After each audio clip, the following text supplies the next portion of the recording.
Hello everyone, welcome to Achiever Academy. और आज हम लोग लेकर के आए हैं UP triple S C PET के लिए इंपॉर्टेंट वीडियो। इसमें हम लोग कवर करेंगे जितने कॉन्स्टिट्यूशनल अमेंडमेंट एक्ट हैं, यानी कि संविधान संशोधन जो इंपॉर्टेंट है एग्जाम के लिए, उन सभी को हम लोग यहाँ पर कवर करेंगे। तो चलिए इनको देखते हैं। चैनल पर नए हो वीडियो को लाइक करिए और चैनल को सब्सक्राइब करना बिल्कुल मत भूलिए। इस चैनल पर अदर वीडियो पड़ी हुई जैसे कि इंपॉर्टेंट डेज की जरूर देख लीजिए एक बार, आपके एग्जाम में एक ना एक तो आना ही आना है। और कैपिटल्स की, कंट्री एंड कैपिटल्स हैं, स्पोर्ट की पड़ी है कौन सा देश और उसके राष्ट्रीय खेल कौन से हैं, तो ये जो है इंपॉर्टेंट है, इनको एक बार जरूर देखिए। इससे ना आपके एग्जाम में एज इट इज क्वेश्चन आना ही आना है, तो जाकर के एक बार देखिए। ठीक है, चलते हैं आगे। तो यहाँ पर हमें पहला अमेंडमेंट एक्ट है जो कि ऐड किया गया था 1951 में, जो 1951 में हुआ था, ऐड किया गया था 9 शेड्यूल में। Reasonable restriction on the freedom of speech. पहला संविधान संशोधन क्या था? जो नवी अनुसूची जोड़ी गई थी जिसमें अभिव्यक्ति की स्वतंत्रता पर उचित प्रतिबंध लगाए गए थे। तो ध्यान रखना, पहला अमेंडमेंट कब हुआ था? 1951 में, जिसमें क्या ऐड किया गया था? 9 शेड्यूल ऐड किया गया था। ठीक है, आगे चलते हैं। सेकेंड वाला, सेकंड है जो 7th अमेंडमेंट एक्ट है 1956 में हुआ था, जिसमें क्या किया गया था? रीऑर्गेनाइजेशन एक्ट बोला जाता है। इसमें लिंग्विस्टिक यानी भाषा के आधार पर स्टेट के फॉर्मेशंस किए गए थे, राज्यों का पुनर्गठन भाषाई आधार पर। आगे चलते हैं, देखते हैं। ये सेकंड हो गया। अगला है थर्ड वाला 24 अमेंडमेंट एक्ट 1971, जिसमें पार्लियामेंट को पावर दी गई थी कि आप अमेंड कर सकते हैं किसको? फंडामेंटल राइट को, यानी कि 24वें संविधान संशोधन में मौलिक अधिकारों को संशोधन करने की शक्ति दी गई थी। 1971 24 अमेंडमेंट एक्ट, ध्यान रखना इसको। आगे चलते हैं, फोर्थ वाला, जिसमें कहा गया 25 अमेंडमेंट एक्ट 1971 में हुआ था। डायरेक्टिव प्रिंसिपल को प्रायोरिटी दी गई थी किसके ऊपर? फंडामेंटल राइट्स के ऊपर। इन सम केसेस, यानी कि नीति निर्देशक तत्वों को कुछ मामलों में मौलिक अधिकारों पर वरीयता दी गई थी। किसमें? 25 अमेंडमेंट एक्ट 1971 में, ध्यान रखना इसको। आगे चलते हैं, 26 वाला खास इंपॉर्टेंट नहीं है लेकिन पढ़ लेते हैं इसको। 26 amendment act 1971 abolition of the privy purses, यानी रियासतों को प्रेवी पर्सेस जो मिलते थे उनको समाप्त कर दिया गया था। आगे चलते हैं, छठी वाली 36 अमेंडमेंट एक्ट, जिसमें क्या किया गया था? सिक्किम को होल स्टेट बनाया गया था, यानी कि सिक्किम भारत का पूर्ण राज्य बना। कब? 36वें संविधान संशोधन जो कि 1975 में हुआ था, ध्यान रखना इस बात को। आगे चलते हैं, सातवां, जो बहुत ही इंपॉर्टेंट है, बिल्कुल वेरी वेरी इंपॉर्टेंट, एकदम दिमाग में बसा लीजिए कि ये एग्जाम में आना ही आना है। तो इसमें से देखिए, मिनी कॉन्स्टिट्यूशन है, ऐड किया गया था। मिनी कॉन्स्टिट्यूशन जिसको बोला जाता है, ऐड किए गए थे वर्ड सोशलिस्ट और सेकुलर किसमें? प्रियम्बल में। डीपीएसपी को एक्सटेंड किया गया था, फंडामेंटल ड्यूटीज़ को ऐड किया गया था। तो क्या क्या किया गया था? इसमें सोशलिस्ट और सेकुलर वर्ड जो है ऐड किए गए थे किसमें? प्रियम्बल में। और डीपीएसपी को एक्सटेंड किया गया था, फंडामेंटल ड्यूटीज़ ऐड करी गई थी, ध्यान रखना इस बात को। 42 अमेंडमेंट 1976, प्रस्तावना में समाजवादी पंथ पे जोड़ा गया था, नीति निर्देशक तत्व को विस्तृत हुए और मौलिक कर्तव्य जोड़े गए थे। ये थे इसके 42 अमेंडमेंट एक्ट 1946 के जो भी ऐड किए गए थे उनकी बात हो गई।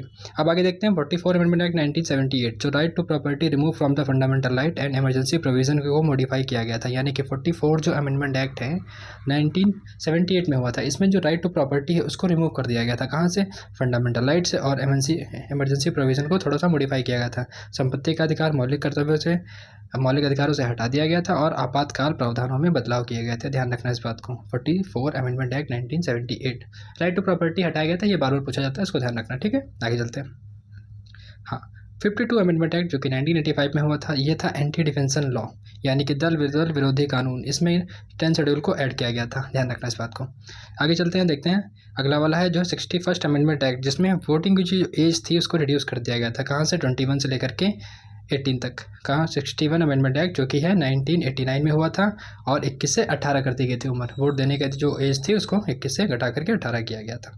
आगे देखते हैं, जो हमारा इंपॉर्टेंट अमेंडमेंट एक्ट है वो है 69 अमेंडमेंट एक्ट,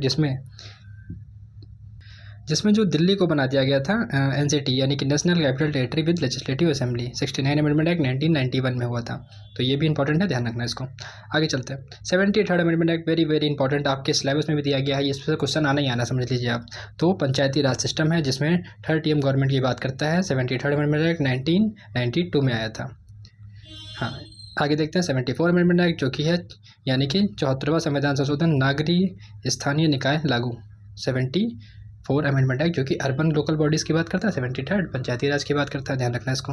आगे चलते हैं, अगला देखते हैं 86 अमेंडमेंट एक्ट जो कि right to education, very very important, अक्सर एग्जाम में आता है।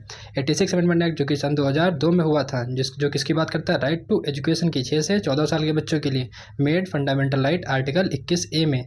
तो 6 से 14 वर्ष तक शिक्षा का अधिकार मौलिक अधिकार बना, अनुच्छेद 21A के जरिए। किसके जरिए? 86 अमेंडमेंट एक्ट 2002 के जरिए। क्लियर? आगे चलते हैं, देखते हैं चलिए अगला देखते हैं, जो कि है 91st अमेंडमेंट एक्ट 2003, जिसमें क्या किया गया था, जो एंटी डिफेंशन लॉ है उनको स्ट्रॉन्ग किया गया था और लिमिट किया गया था जो काउंसिल ऑफ मिनिस्ट्री है उसको 15% तक, चाहे लोकसभा की हो चाहे स्टेट असेंबली की हो। यानी कि 91वें संविधान संशोधन 91वें संविधान संशोधन 2003 से दल बदल कानून को मजबूत किया गया और मंत्रिपरिषद का आकार 15% तक सीमित किया गया था। ध्यान रखना इस बात को, ठीक है। आगे चलते हैं। अगला इंपॉर्टेंट है हमारा, जो कि है 101 अमेंडमेंट एक्ट 2016। आप सभी को पता होगा 101वां संविधान संशोधन, जो कि जीएसटी यानी कि गुड एंड सर्विसेज टैक्सेस के लिए लाया गया था, ठीक है, समझ गए आप लोग। चलिए आगे देखते हैं। 103rd अमेंडमेंट एक्ट, जो कि इंपॉर्टेंट है, आपके एग्जाम के लिए पूछा जाता है अक्सर एग्जाम में। 103वां संविधान संशोधन, जो कि 2019 में आया था, जिसमें क्या किया गया था, 10% रिजर्वेशन इकोनॉमिकल वीकर सेक्शन, आर्थिक रूप से कमजोर वर्ग के लिए 10% आरक्षण का प्रावधान था। इसमें ध्यान रखना इस बात को, ठीक है। आगे चलते हैं। अगला है लास्ट और बहुत बहुत इंपॉर्टेंट है ये, क्योंकि अभी रिसेंटली हुआ था और इंपॉर्टेंट भी है, तो ध्यान रखना इसको। ह्यूमन रिजर्वेशन बिल, जो जिसमें ह्यूमन रिजर्वेशन कॉन्स्टिट्यूशनल अमेंडमेंट हुआ था, 128वां संविधान संशोधन था। कौन सा था? 128वां संविधान संशोधन था, जिसमें क्या किया गया था कि लोकसभा और स्टेट यानी कि राज्यसभाओं में, राज्य विधानसभाओं में, लोकसभा में और राज्य विधानसभाओं में महिलाओं का रिजर्वेशन कितना हो जाएगा? 33%। 33%, तो इसको बोलते हैं, हाँ, 33% सीटों पर आरक्षण प्रदान किया जाएगा।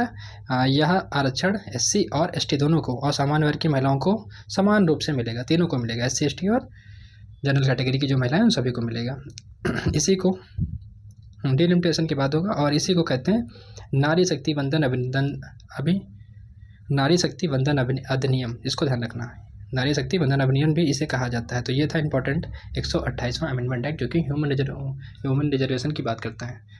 क्लियर? चलिए, वीडियो पसंद आई हो तो इसको लाइक करिए और कमेंट सेक्शन में अपना फीडबैक जरूर दें। Thank you.